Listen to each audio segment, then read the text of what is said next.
Helicopter ஊழல் மற்றும் அனைத்து பிரச்சினைகள் குறித்தும் பார்லிமென்டில் விவாதம் நடத்த தயாராக இருப்பதாக பிரதமர் மன்மோகன் சிங் தெரிவித்துள்ளார். சமீபத்தில் வெளியான 400 கோடி ரூபாய் ஹெலிகாப்டர் ஊழல் நாட்டையே உலுக்கியுள்ளது. இத்தாலியின் பின் மெக்கானிக்கா மற்றும் அகஸ்டா வெஸ்டா நிறுவனத்திடமிருந்து நாட்டின் மிக முக்கிய பிரமுகர்களுக்காக 3600 கோடி ரூபாயில் 12 ஹெலிகாப்டர்கள் வாங்க ஒப்பந்தம் போடப்பட்டது.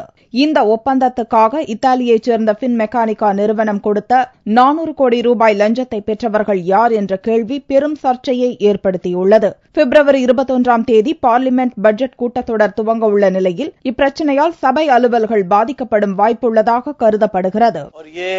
इस देश की सुरक्षा संबंधी सामग्री के ये पता लगना चाहिए कि हमारे सुरक्षा उपकरणों की खरीद में अब देखिए इटली की सरकार और इटली की जो वहाँ की अदालतें हैं वो अपने कानून के मुताबिक क्या कह रही हैं इसकी जांच के लिए भी भारत सरकार ने अपने योग्य वकीलों को भी वहाँ भेजना चाहिए, सीबीआई टीम को भी भेजना चाहिए.